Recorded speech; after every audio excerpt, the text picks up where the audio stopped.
people always ask what the craziest thing that happens on wedding day, but nobody ever really quite expects what we're going to say. So we've had things, and I'm just going to kind of run through a list right now.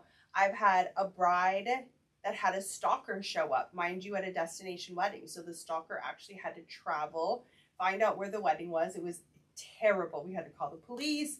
It was just absolutely ridiculous. I've had an officiant show up to the wrong venue that was 45 minutes away, and we had to have one of the hotel staff members officiate the wedding. I had a script. He was in theater, and we just said go. So that was amazing. I have had a fire start. So when cold sparks first came around, they're non-flammable cold sparks. Turns out when you mix those with dried foliage and pampas grass that is actually preserved with something similar to hairspray, they are flammable. And fires do happen. That was actually terrible. I have had a groom hit on one of my teammates or team members to the point where it was like on his way to do photos, and he was like, so what you about to do after this? And the girl working for me was like, after your wedding? Like, I'm going home, sir. Like, so just lots and lots of things have happened. On this episode, we're going to spill the tea on some wedding stories. We're not doing this to add any like stress or like uneasiness for our listeners, but we just want to assure you that no matter what kind of craziness can happen throughout a wedding day, your wedding day is going to be amazing. Mm-hmm. It's going to be perfect. It's going to be the best day of your life.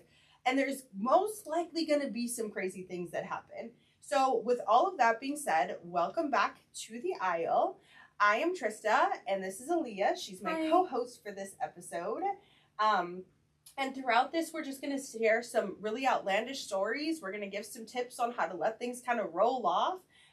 And just let you guys know that crazy things are happening on your wedding day. You may know about them, you may not. And the goal is for you to not know about them, but afterwards find out and just kind of laugh a little bit. And we see everything, unfortunately. Yeah, absolutely everything. So before we get into like all of the big parts of this episode, we're going to get into some little personal life updates. For me, nothing too crazy going on. We've had nonstop company in town.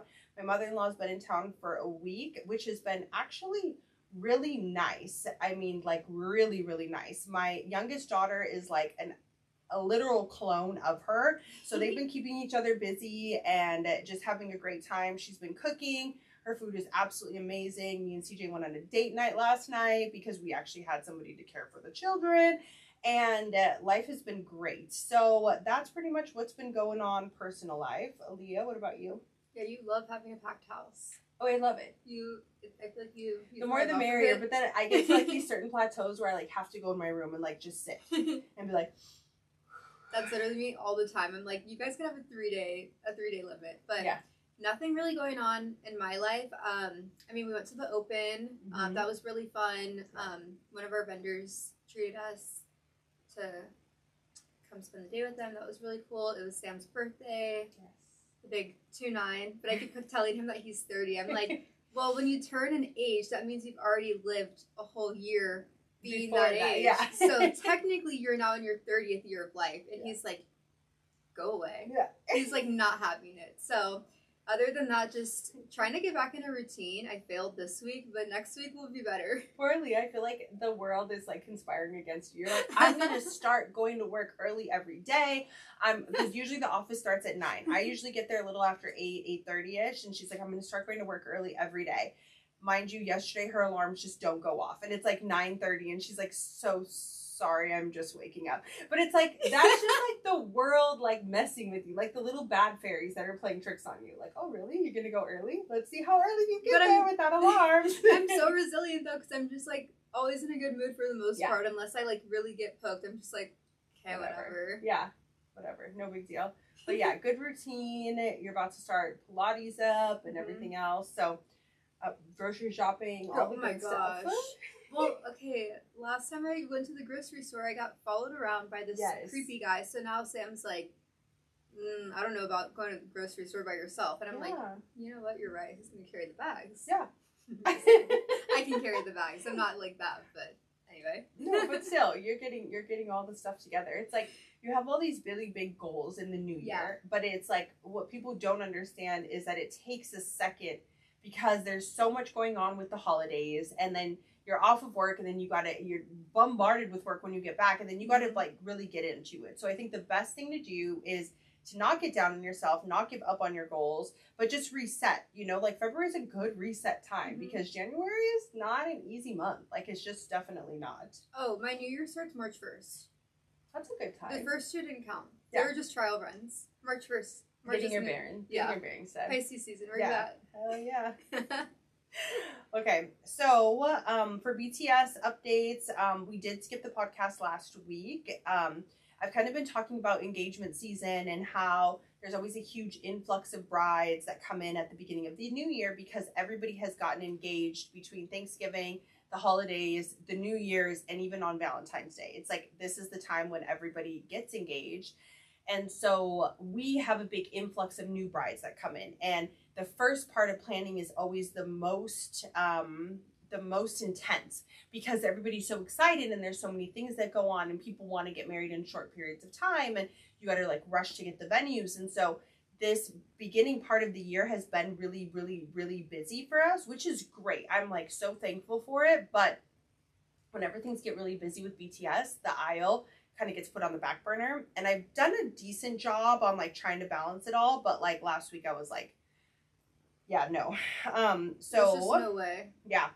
That's kind of what's been going on with BTS. But again, everything is just like in cycles. There's really busy parts and then it like kind of slows down. Then it gets busy and then it slows down. The best thing is to not get thrown off guard when you're in one of those busy parts and don't randomly hire people. It's just a big thing that I've been learning right now. Because like every time it gets like super busy, I'm like, oh my gosh, we got to bring somebody on. And then I end up just hiring just to fucking hire and we're done doing that. So we're just pushing through the busy parts and then we're going to enjoy the downtimes. Yes, and all of our brides that the last influx that we got are wanting to get married like immediately this year. So that's another thing too. Yeah, it's nuts. Okay, so aside from this, there's been a couple of big things going on in celebrity news. So throughout the history of this podcast, I have done segments that are huge on fashion and huge on celebrity news. And I haven't been doing them, but I really like to because like we have such a big female audience and let's be real here, we like fashion and we like news and we like things that are going on. And so I did want to talk about this a little bit. So a couple of things that have really caught me off guard. And not in a bad way, but like Paris Hilton getting re-engaged. Why?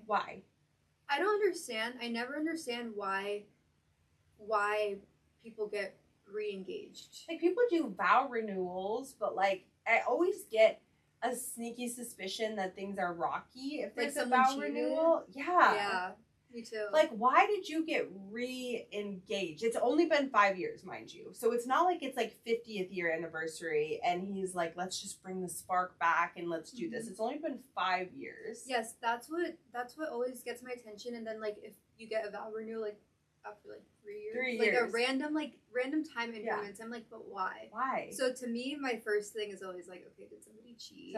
Something happened. Or something shady happened. Yeah. What's going on here? I'm glad I'm not the only one. I would love for you guys to weigh on this too because I loved seeing it. I mean, Paris Hilton looked like an actual angel goddess. Like she looked so beautiful. Also, I don't know too because Paris Hilton, like if you watch the show that she has on Peacock, like they celebrate their month anniversary like every single month. So she's also like just a princess. So maybe like she just talked about like, I would just love for this to happen again. I don't even think that she like would even think that. I feel like it's like it might just be a bro thing. I don't know. But also she was like wearing white. Like you could just tell me you did not know. Like she wore shoulder pads to the beach. She knew she was getting engaged. Yeah. Exactly. Bravo. Exactly. I don't know. Very, very interesting. So that's one thing that's been keeping my attention. And then lifestyle and fashion influencer who wore what, she called off her engagement. That's another thing that's been keeping my attention because there's so many speculations going on about this. She just got engaged. She just got engaged. It was very public. Engagement party, very public. Wedding planning starting, very public. Mm-hmm. And then all of a sudden, just nothing. And like the whole like black screen announcement thing. I didn't see it. Yeah, she said that they're not together. I saw on TikTok, allegedly. I think you have to say allegedly. I know. That's what people do. Allegedly that they were going through footage from the engagement party, and he was talking trash about her. Really bad about her. And I think the videographer like showed it to her. Yeah. And said like, you need to see this. Yeah. For her team. Because he was saying like that she was fake, right? Yeah. And like it was all for show. Like the engagement party was essentially like a mini wedding. Mm-hmm. So. Yeah, I recover from that. I think that but good for you. We did a podcast interview about calling off your engagement. Mm-hmm. I've been really open myself about being married in the past, and it was not a bad marriage. It was not a bad husband. It was not anything. But leading up to the wedding, I was really uncomfortable, and like things just didn't seem right. And I went through with everything.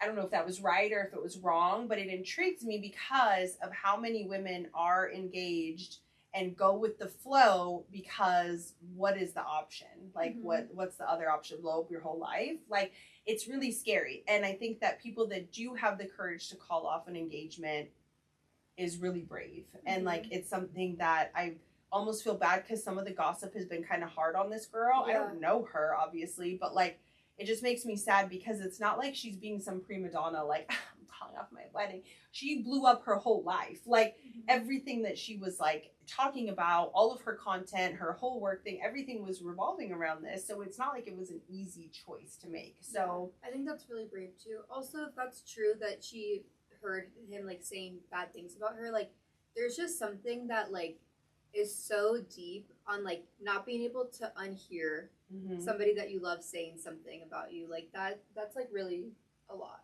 like really heavy. So I can't imagine. I think so too, for sure. Okay, so with all that aside, again, weigh in on this. Let us know what you guys think about these two topics because they are quite intriguing to me. But we are going to move into the main segment of this show. We talked about the crazy stories. I gave little like bullet points of things that we have had happen behind the scenes on wedding days. So now we're going to break down some main like bombs that kind of hit wedding day that can really truly be disruptive. Or, I mean, hopefully you have a good wedding planning team on your side or some really trusted people in your corner that are going to shield you from all of this. So biggest things that happen, I'm going to break this down into a couple different kind of segments. So the things that can go wrong. That's like the first kind of pillar of things that happen on wedding day. Those things are like timelines running behind, hair and makeup going too long, missing rental item or like wrong rental items. Like I remember one time I had an all white wedding.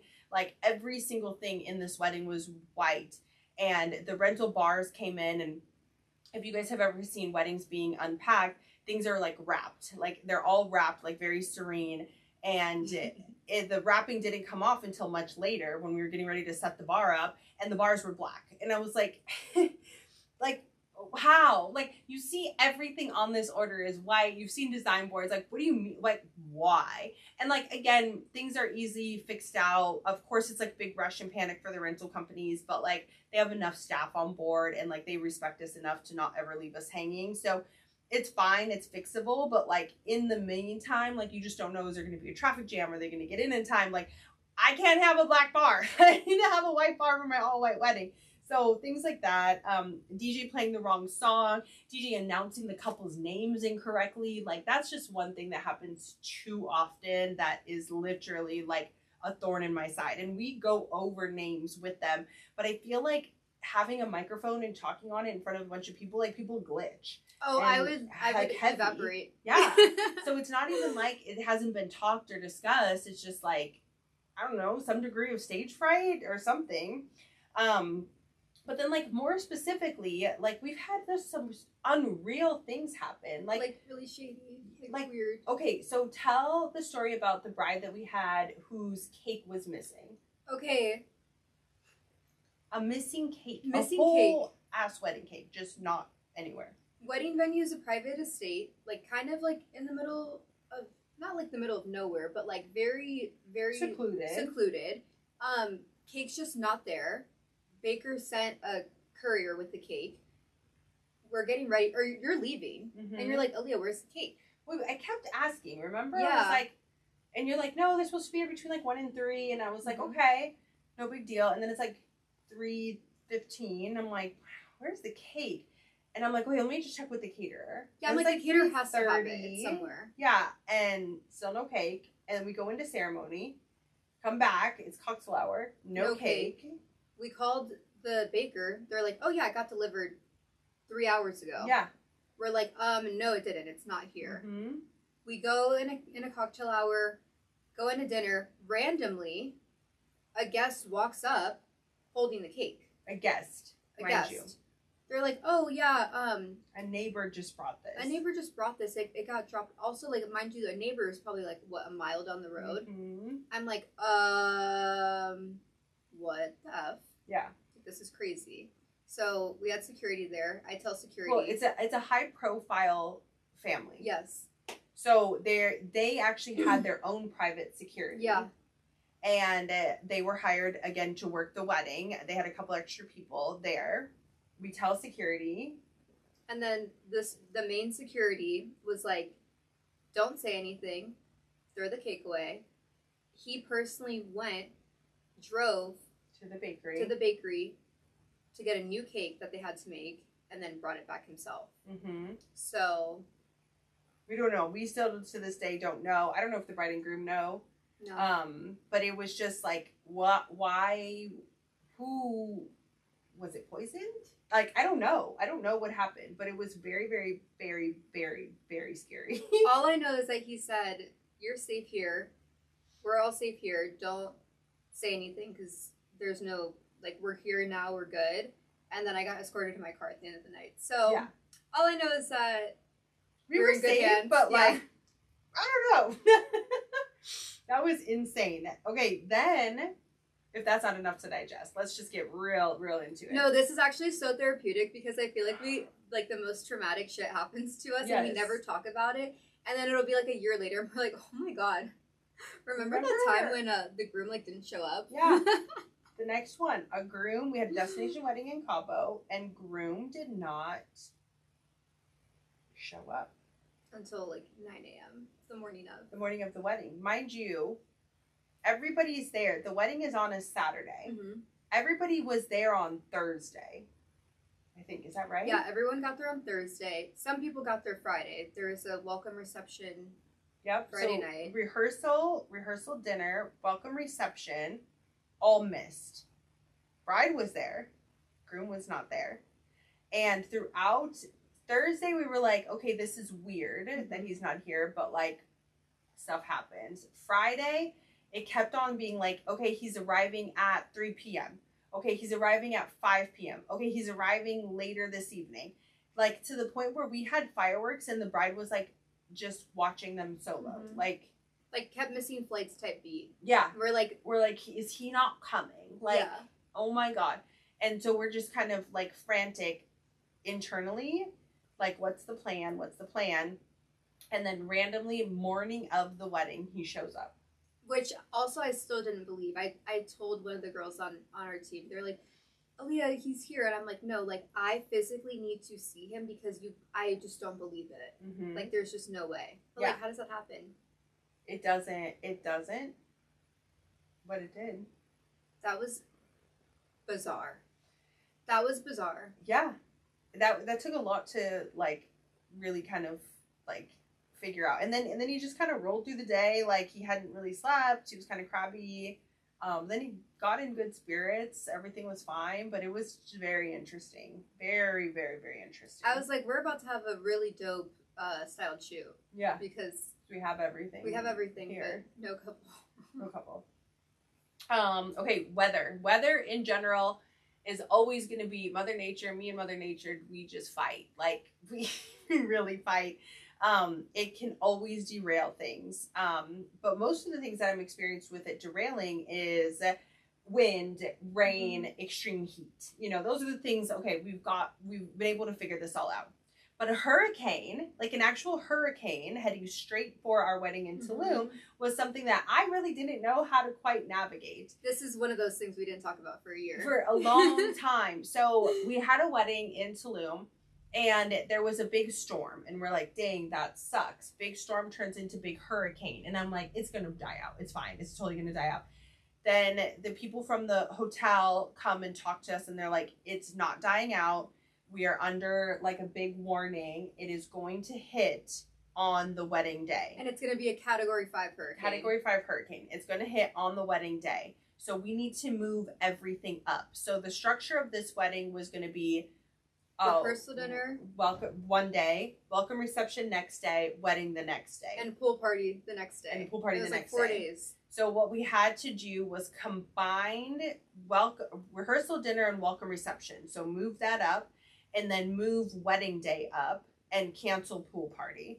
So this was a very elaborate setup. This wasn't just like some tables and chairs. It's a very elaborate setup. So setup for all of this needed to go overnight. So we were basically there and did not sleep for approximately 3 days. So first day that we're there, setup happened overnight. Next day, setup's going on all day. Again, we're tackling rehearsal dinner, welcome reception, and wedding. So everything is just working through the nights. And then on wedding night, we had to leave at 1 o'clock in the morning to get to Cancun by 3 o'clock in the morning to get on the first flight that would get us out before to Mexico City, the hurricane hit. And then from Mexico City to Salt Lake City. And then Salt Lake City to here. To Phoenix. And was the wedding even supposed to be in that ballroom or no? No, it was outside. Right? Yeah, everything was supposed to be outside. Everything inside. We had to change some things around in order to fit the space. I like when I say like not sleeping for 3 days, it was like legit not sleeping for 3 days. No, and the whole time I was like keeping quiet because my family was texting me like, you guys need to get out of there. Yeah. But I was like, I'm not saying anything. Like, this is a sore subject right now, but it was insane. Even trying to get our flights. I remember me and Maddie, like, being on the phone with American Airlines. It was impossible to leave. Yeah. And then the hotels they went around, like, when they do, like, the turn down service and everything, and we're putting, like, these, like, really aggressive, like letters on the beds being like, you need to leave. Like we, after this, like if there's a hurricane, like service is obviously not our priority. It's literally the safety of everyone. Like you will be a refugee. Yeah. It was absolutely insane. Everything in the rooms needed to be stored up above. Everybody had to go to the ballrooms and wear like yellow shirts. Yeah. They had to sleep on cots or like pool chairs. Also, thank God all of the vendors were so flexible and all available to come the day before. Help. Yeah. And work through the night. Yeah. That was insane. So, yes, crazy things are going to happen on your wedding. Of course, these are extreme situations. But it wouldn't be a wedding day if it didn't happen. It's kind of like how people say like Murphy's Law. Like if something is going to happen, it's going to happen. Like it's if something can go wrong, it will go wrong. SZA. Yeah. So it's like if you just understand that and all of the planning that you do for the wedding, of course, like your whole goal is like, I just want everything to be perfect. But like it will be perfect because it's your own story. Yeah. So that's like the big thing to make sure you keep in mind. You also want to make sure you have a trusted team on staff. Like, but not everybody can hire a wedding planner and that's okay. So then you have like a very trusted best friend or cousin or aunt or somebody that you know that can walk you through this, because you need someone that's going to be able to shift gears quickly, make good decisions, and do it with authority and confidence to really kind of pioneer through. Because a lot of what we do, there's no right or wrong. It's just you got to pick a thing. You can't be wavering in this. You got to pick a thing, and you have to understand that whatever side you're picking, you're figuring out A, B, C, and D steps. So that way things are going to like full speed ahead there. So those are the things kind of things that can derail wedding days. Next is going to be emotions. So throughout the day, there's uncontrollable emotions. There's a lot of emotions coming from yourself. There's a lot of emotions coming from family members, from the groom side, guests, and it's a lot to kind of combat. So we're going to kind of talk you through a few of these kind of things. There's like this part in the morning that gets really emotional for people. This is like around maybe like a 10 a.m. to 11 a.m. So people are getting hair and makeup done. This is mostly on bride's side, mind you. So people are getting hair and makeup done. There's a lot of things starting to kind of come in, but the bride doesn't really have a lot to do because bride is always the last one to get hair and makeup done. So she's like the freshest and everything. And during this time, she's like, got downtime and a lot of downtime with a lot of emotion going on, and it gets really kind of witchy. Sometimes brides get like nitpicky and they start to like pick at things. They want to change things around. Sometimes they're just like they just need you right there. Like they just need somebody to like just kind of like get through that until they're in hair and makeup chair, and then they can kind of start like going through the process of the day. I had a bride one time have a complete anxiety attack during this time. Everybody was getting hair and makeup, and she was like, I don't think I could do it. And I was like, well, you can't do what? Like, what would you can't do what? What exactly what now? Do you mean? And she was like panicking. And she said, I need a Xanax. I'm like, do you have a prescription for Xanax? And she's like, well, no. And I'm like, okay, well, I don't carry that. So I'm sorry. Somebody found her a Xanax. I don't know who. I'm sure it was trusted and everything was all figured out. But she's like, she takes that, but then she starts drinking. Ooh. So, and she's a small, frail little thing. So she's asleep? So, the ceremony is happening. So, she makes it through. She gets down the aisle.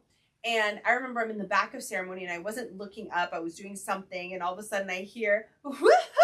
And I was like, no! And she was just lit. Like, and I remember her going like this, like just kind of waving like that. And I was like, oh my God. Like, this is not okay. She had a great time at the reception. Clearly. Nothing happened, thank God. She didn't get sick. She didn't pass out. Nothing happened. I can't believe she was awake. But at that point in time, she was so not in her right frame of mind. I'm like, oh dear Lord. So we've had that. I've had a groom. His nerves were so bad he couldn't stop throwing up. I could speculate and be like, oh, he had too much to drink, but he was a pretty straight and narrow guy, and he kept saying like, it's just my nerves. And he just like kept throwing up, and he'd have to like run to the bathroom every time I would get the guys ready to go. And the girls are like, what is going on? I had one bridesmaid, she's getting real snappy with me, real sassy girl. Can you just tell me what is going on right now? And I'm like, oh my gosh, there's always one. Yes, I would love to tell you. However, y'all will want to go and fight this man. So in order to avoid this, I was like, the valet is just backed up. A lot of guests are still just walking in. I don't want you guys walking down the aisle at the same time that guests are walking down the aisle. I don't know if bride ever found out that groom was like uncontrollably throwing up, but that was what was happening, and it's nerves.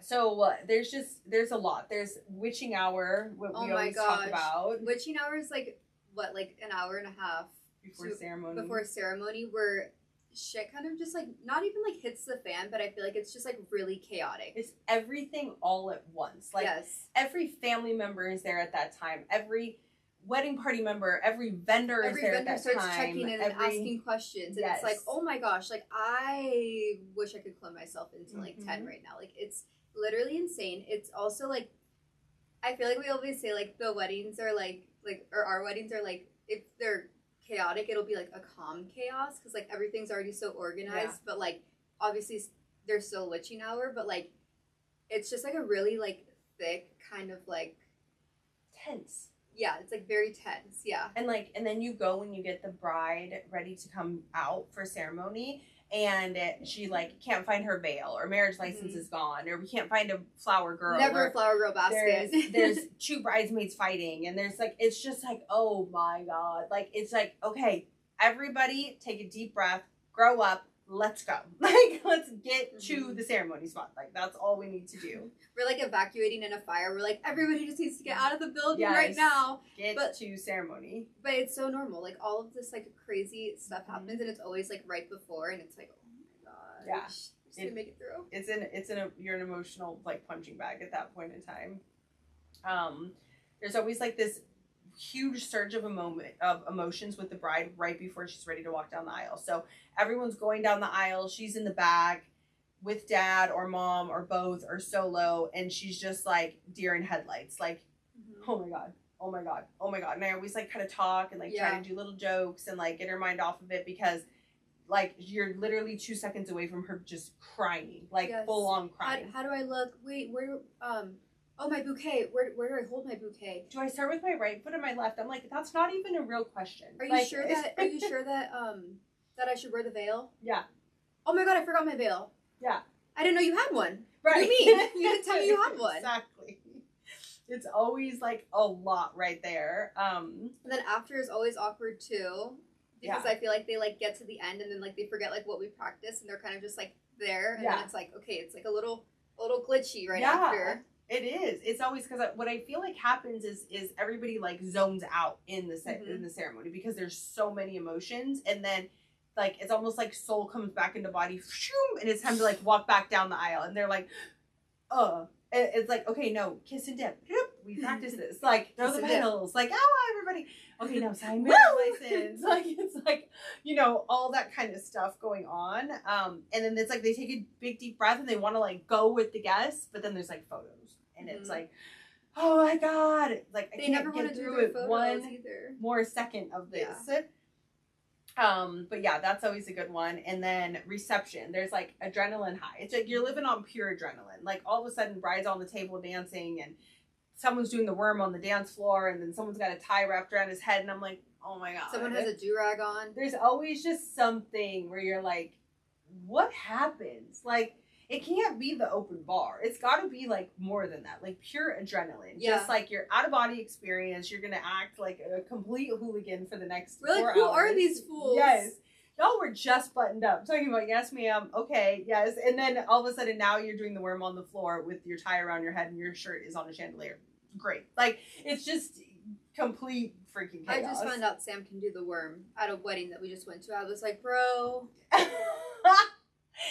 Who are you? You have videos of that? I have one. Okay, we need to watch that later. And then you get to the point where the bride is like, I don't want this to end. Can you extend? And it's like, they always want to extend. Okay, so here's the thing about extending. You're extending your venue time. You're extending your bartender, your bar package. DJ. You're extending your DJ. You're extending pickup time. So like we're talking, this is thousands of dollars of a decision. Security, transportation. Yeah, thousands of dollars of a decision is based off of, I don't want this to end. And like I get it. But like the craziest thing, if you are getting married and you feel this feeling on your reception, please just let my voice ring in your head.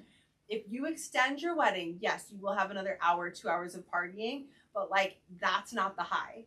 Like the high of it has already passed. You're already starting to come down. So like I recommend don't. Like, or I have realistic talks with my couples beforehand, and I'm like, you're gonna want to extend, so let's just get that set. Let's plan right it. Yeah. Well, because it's different if you do it ahead of time, because then your programming and everything is cohesive with the timeline.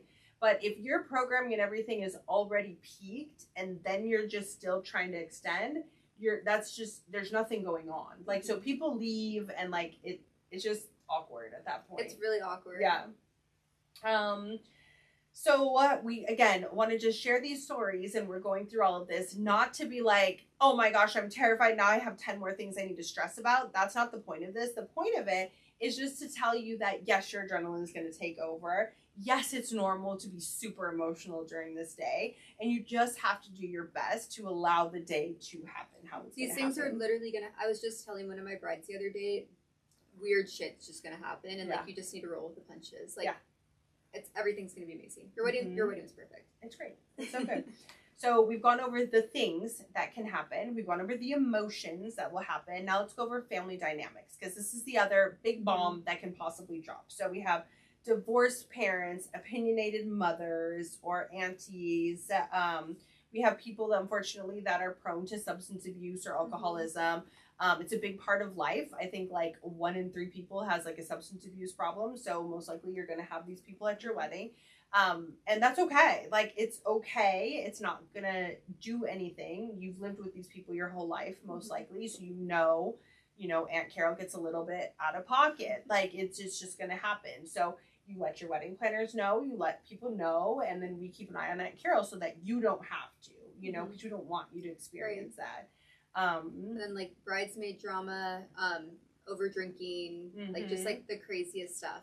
Like I feel like there's always just like somebody that wants to have the attention on them, so they just like throw a fit. They throw a fit. They want to, oh my goodness, they want to move seats around because this person can't sit with this person. But it's like the bride and groom have already thought through this all. So like there's reasons why there's things and the they way think that they know are. better. Yeah, exactly. So again, you just really want to have a good, solid team that can buffer these things and make sure that we are keeping divorced parents separate from each other, so that there isn't like a, you know, brawl or whatever could potentially happen. We are able to kind of survey. We're watching like a hawk. We're paying attention if people are slurring, if somebody is, you know, just too out of pocket. We're paying attention to fighting. You know, if there's a couple fighting. We did one time, the venue, we had a wedding.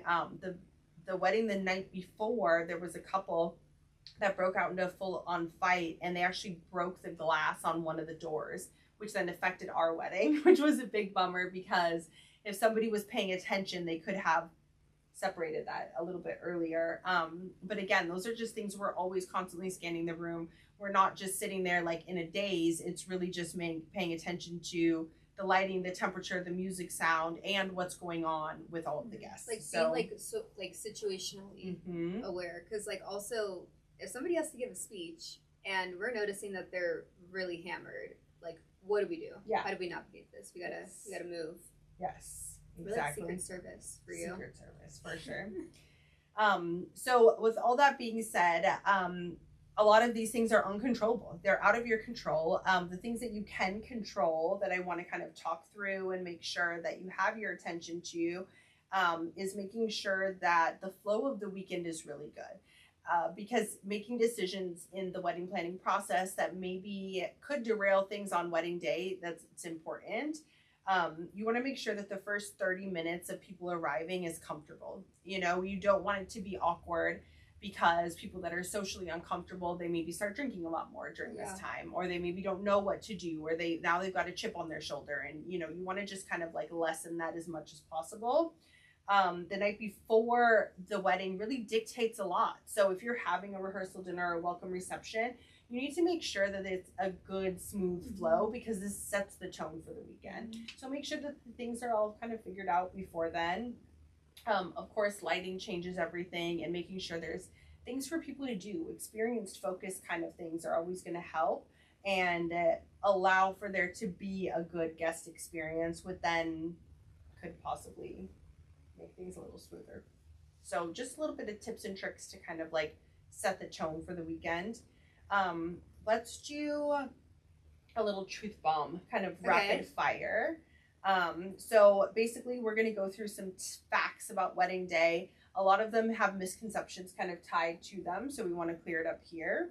So let's start out. Okay.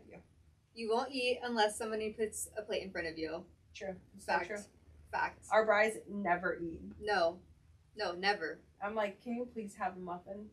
And then even if there's a plate, they like take like little nibbles, and I'm like, more. You need to eat more. Yeah. You won't remember a lot of your day. Like probably 30% at least is just going to be a blur, which is why photo and video is so important, and content creators. To retell the story. The weather forecast is almost always wrong. Yeah. There's pop-up storms. There's crazy winds. The wind, always. Oh, Lord. The thing that you're obsessing about, nobody's going to notice. Nope. The thing that keeps you up at night, nobody gives a crap about. It doesn't even matter. So don't stress. Everything has to be perfect. It's not. It's impossible. No. It's only perfect because it's your story afterwards. Like, that's what makes it perfect. Everything's going to end up being exactly how it should be. It should be, yeah. Because it's your story. You will not have any time to yourself on the wedding day. Not even a single second. Not even when bride and groom like plan to have a little time for themselves. Like, it's hard. It's really, really hard for it to happen. Yes, you will need somebody to help you out in the bathroom throughout the day. Yeah. Throughout the entire day, you need to make sure that you have a little buddy to assist with the sweating dress. They always get embarrassed when you have to help them. They're like, where's my bridesmaid? And I'm like, you got me, love. Like, well, I didn't think you would see me naked on my wedding day. Neither did I. Like, but here we are. But also I've seen worse, so yes, it's okay. It's okay. Okay, so partying and drinking for usually it's like 6 straight hours. Yeah. People think like a venue that ends at like 10 o'clock is like so early, but like your wedding started at 4. Like, yes, 10 o'clock is early, but yes, partying and drinking for 6 hours is plenty of time. You do not need more than that. That'd actually be overload. Unless it's what you're into. I know. I mean, yeah, of course it could be a good party, but like really venues that end at 10 is not like a bad thing. No. By any means. No. Not at all. So your wedding day will not be perfect. It will be emotional. It will be fast. It will be super, super special. But the goal should not be to make it perfect. The goal is to make it your story. So make sure when you're planning, you're going through things and you're not stressing. Because the things, again, that you stress about most, your guests won't notice. And most likely those are the things that are going to go wrong. Because you put so much focus into it. You want to make sure that it's your day and it's your story. And a couple of things, just make sure that you have a good, strong wedding planner in place. I've stressed this a lot to where when you're hiring your wedding planner, you need to make sure that this person can drive your ship. This is not the person that's going to be a yes man. This is the person that you're going to be confident and comfortable around to move your wedding forward. If you don't have a wedding planner, you need to assign people that you trust and can really kind of help go through the day for this. You want to plan intentionally and think of all of the what ifs, but don't stress about them because there's not a lot you can do. And you want to be committed to protecting the joy of your wedding. Yes. So you just have to be committed to having a good day. That's like the most important thing. You got to commit to the bit, baby. All right. So thank you so much for walking down the aisle with us. Join us here every Tuesday as we talk all things weddings. You can find us on Google Play, Spotify, Stitcher, Apple Podcasts. It's really everywhere that has a platform for podcasts. And if you could, please give us a 5-star rating and a positive review because it helps get everything into circulation. Okay, goodbye. Bye.